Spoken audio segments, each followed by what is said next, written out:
Hello everyone. So let us start a new chapter, An Astrologer's Day by R.K. Narayan, which is in the curriculum of West Bengal Board Class 11. This has been included as a new chapter in new syllabus. As we all know that West Bengal has introduced semester-wise syllabus. This is the first chapter. So as we all know that in the first semester, 40 marks MCQ questions will be asked based on all the text, prose, poetry, and writing and grammar, everything. So we should not wait for the second semester to learn how to write answers. We shall start from the very first semester. पहले से ही हम लोग start कर देंगे कैसे लिखना है, क्योंकि सेकंड सेमेस्टर में महीने के अंदर 4 महीने के अंदर आप नहीं सीख सकते, कभी नहीं सीख सकते, जो वीक स्टूडेंट हैं सीख सकते, इसीलिए अभी से ही हम लोग लिखना शुरू करेंगे। तो इसके एमसीक्यूज राइटर और उसके एक्टिविटीज़ के बारे में भी आ सकता है, जो कि एमसीक्यूज के ऊपर एक अलग से हम लोग वीडियोस बनाएंगे। ये कहानी है एक एस्ट्रोलॉजर की, जो क्वेक एस्ट्रोलॉजर, जैसे हम लोग क्वेक डॉक्टर बोलते हैं वैसे क्वेक एस्ट्रोलॉजर। क्वेक एस्ट्रोलॉजर क्या होता है भाई? जिसको एस्ट्रोलॉजी आती नहीं है, he doesn't know even the ABC of astrology, but he practises astrology and he befools people, लोगों को बेवकूफ़ बनाता है। Accidentally he had to leave his village and he had to settle in city. Punctually at midday, he opened his bag and spread out his professional equipment. Punctually, एकदम सही समय पर, दोपहर के वक्त वो अपने बैग को खोलता था और अपने प्रोफेशनल इक्विपमेंट को, यानी प्रोफेशनली जो वो औजार, हथियार, जो चीज़ें लेके आता था, उन चीज़ों को वो बैग के अंदर से बाहर निकालता था, which consisted of a dozen cowrie shells. उन तमाम चीज़ों में जो बैग से निकालता था, काउरी शेल्स होते थे करीब 1 दर्जन। काउरी शेल्स क्या होते हैं? तो पोखरे के पास, तालाब के पास आपने देखा होगा शेल्स होते हैं स्नेल वाले, ठीक है ना? वो व्हीट के शेप का होता है, गेहूं के शेप का होता है, बीच में ऐसे क्रैक रहता है। उसको कई लोग ऐसा मानते हैं कि अगर तिजोरी में रखोगे तो पैसे बढ़ते हैं, पैसे की कभी कमी नहीं आती है। तो उसके बैग में डजन काउरी शेल्स थे, a square piece of cloth, और 4 कोने वाला स्क्वायर, वर्ग के आकार का, स्क्वायर मतलब वर्ग होता है, वर्ग के आकार का कपड़ा था, क्लॉथ था, विथ ऑब्सक्योर मिस्टिक चार्ट्स, और उसके ऊपर बहुत ही, ऑब्सक्योर का मतलब होता है डिफ़िकल्ट टू अंडरस्टैंड, जिसे तुम समझ नहीं सकते आसानी से, ठीक है ना?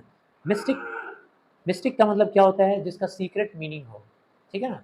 तो ऐसी चीज़ें, ऐसे तरह तरह के फ़ोटोज़ उसके ऊपर बने हुए थे, पिक्चर्स बने हुए थे, चार्ट बने हुए थे।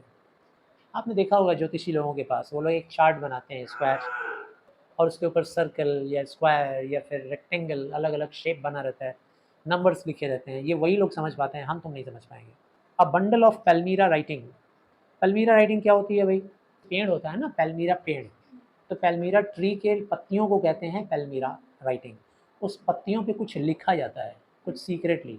जैसे तुमने कई बार देखा होगा कि कुछ किस्मत बताने वाले लोग ऐसे होते हैं जिनके पास बहुत सारे वुडन स्केल्स होते हैं, और उस स्केल पे बहुत कुछ लिखा रहता है, और तोता आता है और एक स्केल को टानता है, फिर वो स्केल आपको दिखाते हैं वो लोग कि देखो इस स्केल के ऊपर क्या लिखा हुआ है। तो वैसे ही पल्मीरा ट्री का बहुत सारा चौड़ा बड़ा लीव्स होता है, पत्ती होता है, उन पत्तियों पे बहुत कुछ लिखा रहता है भाग्य के बारे में। तो उसके पास पल्मीरा राइटिंग भी था। ये सब कहाँ था पल्मीरा राइटिंग?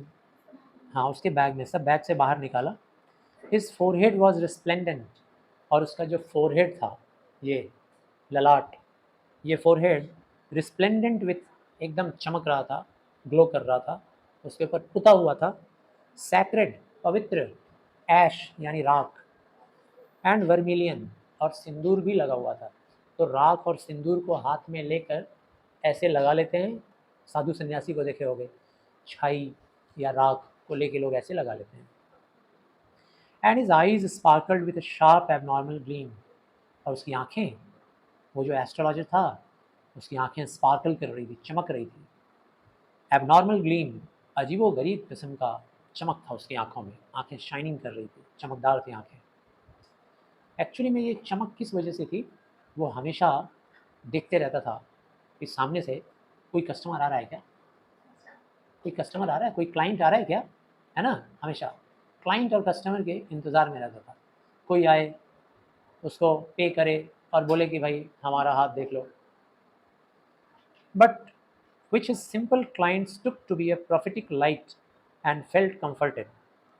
और उसके जो सिंपल क्लाइंट्स होते थे, सिंपल मतलब भोले भाले सीधे साधे जो क्लाइंट्स होते थे, took to be a prophetic light, वो सारे लोग उस एस्ट्रोलॉजर की प्रोफेसी में विश्वास करते थे। उन सबको उस प्रॉफिटिक लाइट में विश्वास था कि ये कुछ प्रोफेसी करेगा मेरे लाइफ के बारे में और वो सही होगा। और उन लोगों को थोड़ी सी दिलासा मिल जाती थी, थोड़ा सुकून मिलता था, थोड़ा अच्छा लगता था, ठीक है ना, कि चलो मेरी किस्मत के बारे में इसने बताया और मेरी किस्मत में ऐसा लिखा हुआ है तो अच्छी बात। और उसके जो आँखों की पावर थी ना, आँखों की रोशनी, शक्ति कंसिडरेबली इन्हेंस्ड, कई गुना ज़्यादा बढ़ जाती थी। कंसिडरेबली मतलब बहुत ज़्यादा मात्रा में, इन्हेंस्ड मतलब बढ़ जाना। बाय देयर पोजीशन, उसकी आँखों की पोजीशन ऐसी जगह पे थी कि उस पोजीशन की वजह से उसकी आँखों की रोशनी कई गुना ज़्यादा बढ़ जाती थी। Placed as they were between the painted forehead and the dark whiskers which streamed down his cheeks। उसकी जो दोनों आँखें थी वो कहाँ पे थी, कैसी जगह पे प्लेस थी?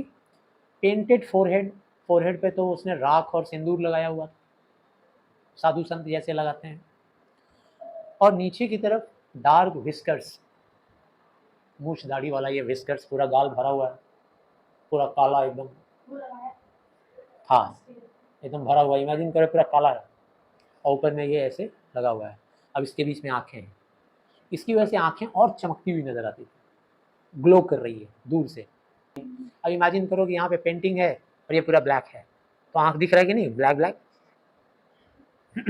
ऐसी सेटिंग में अनपढ़ आदमी का भी आँख रहेगा, गंवार आदमी का भी आँख रहेगा, तो चमकेगा कि नहीं भाई, स्पार्कल होगा कि नहीं, उसका भी चमकेगा।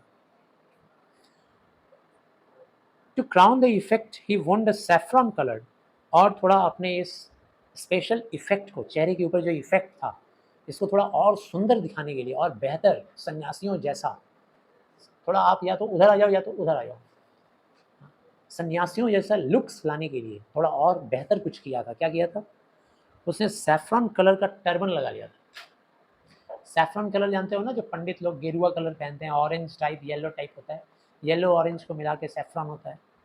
रंग दे तू मोहे गेरुआ, है ना, तो वो जो गेरुआ है उसको बोल सकते हैं हम लोग सैफ्रॉन। तो सैफ्रॉन कलर का वो टर्बन, पगड़ी पहना हुआ था अपने हेड पे।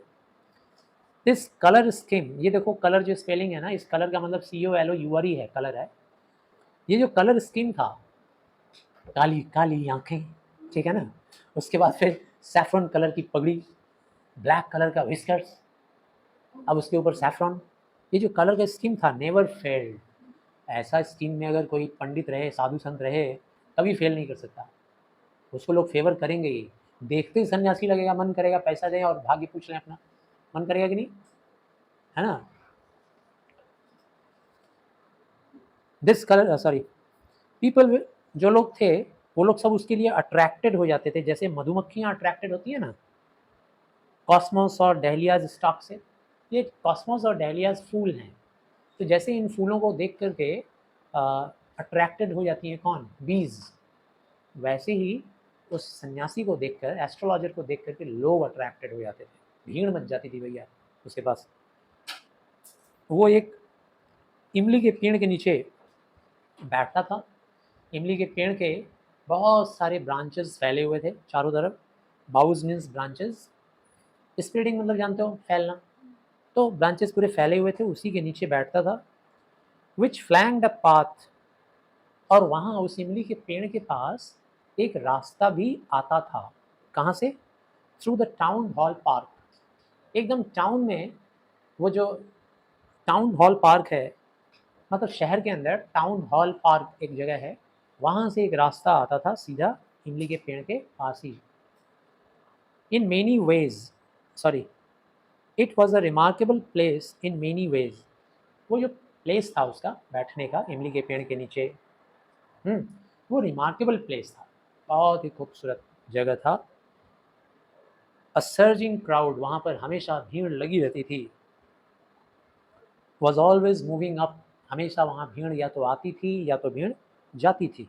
This narrow road morning till night, वो जो पतला सा रास्ता था ना जो टाउन हॉल पार्क से आता था, उस रास्ते से लोग या तो जाते रहते थे या तो फिर वहाँ से आते रहते थे, सारा सुबह से लेकर रात तक।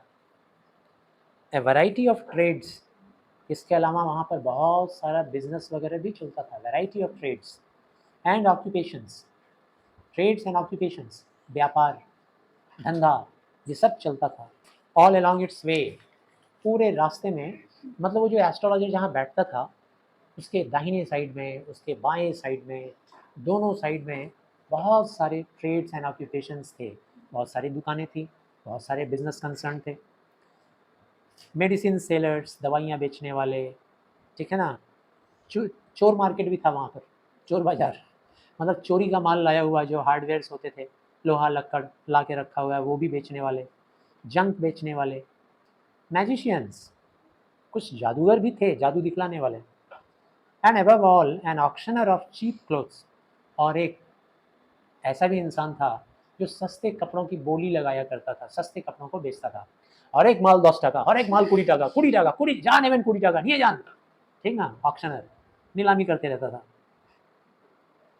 Who created enough dill all day to attract the whole town, वो जो ऑक्शनर था सारा दिन चिल्लाते रहता था, शोर मचाते रहता था, किस लिए भाई, लोगों को अट्रैक्ट करने के लिए।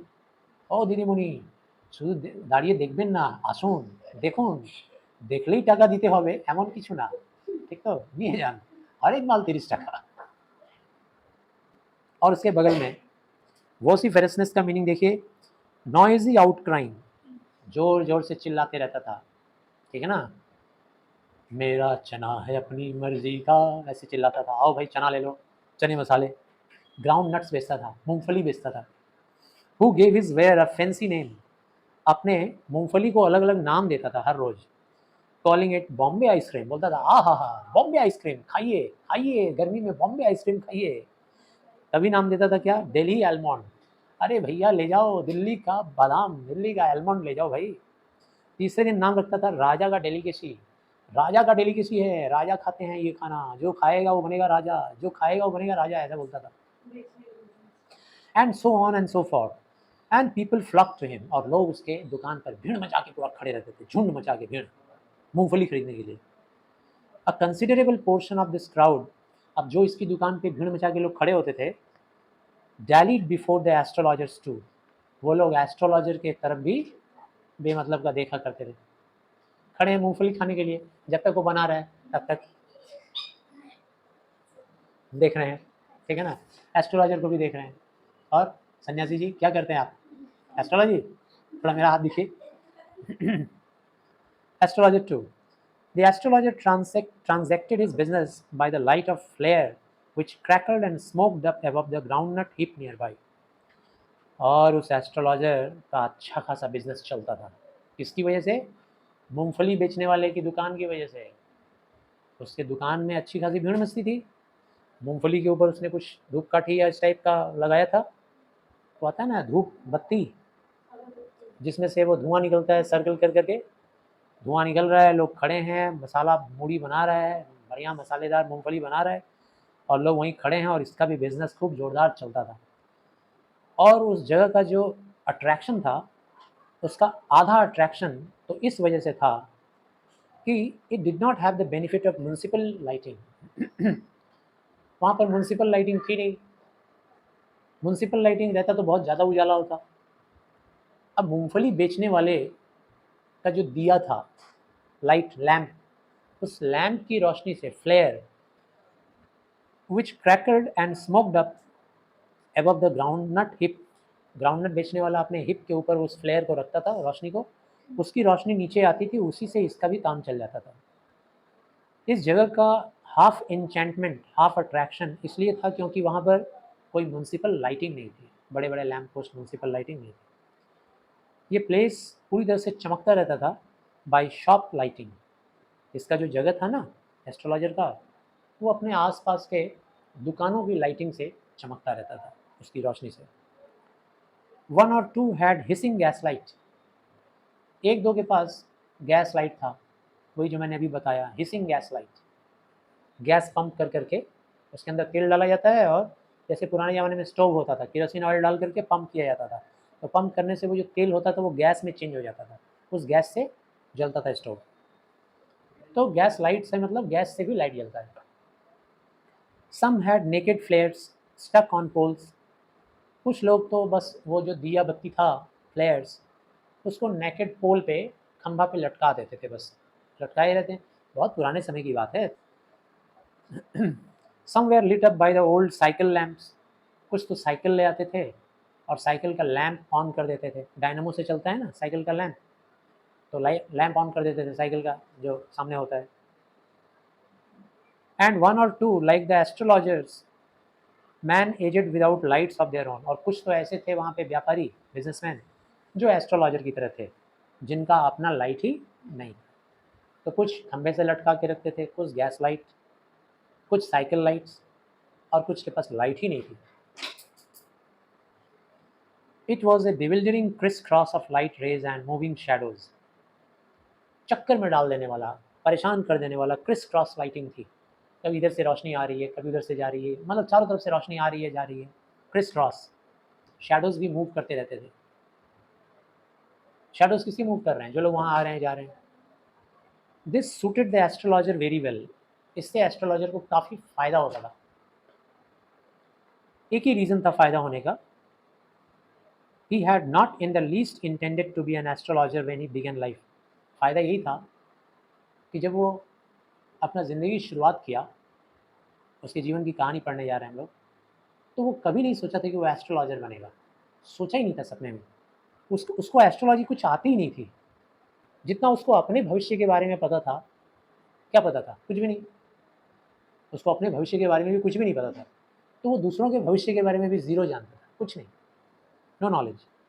तारों की दुनिया के बारे में उसको ज़ीरो नॉलेज था, बिल्कुल उसके कस्टमर्स के जैसे ही। उसके जो कस्टमर थे उनको भी ज़ीरो नॉलेज था और एस्ट्रोलॉजर भैया जी को भी ज़ीरो नॉलेज था। इनोसेंट कस्टमर्स, कस्टमर्स बेचारों को बोला गया है इनोसेंट, मासूम कस्टमर्स।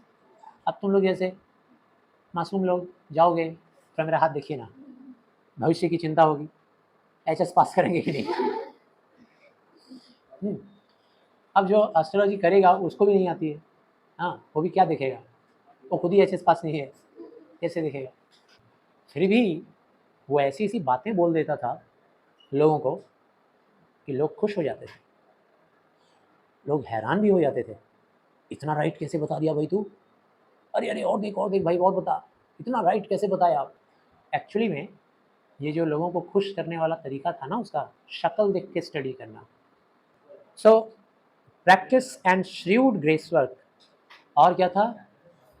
प्रैक्टिस, उसको प्रैक्टिस हो गया था भविष्यवाणी करने का।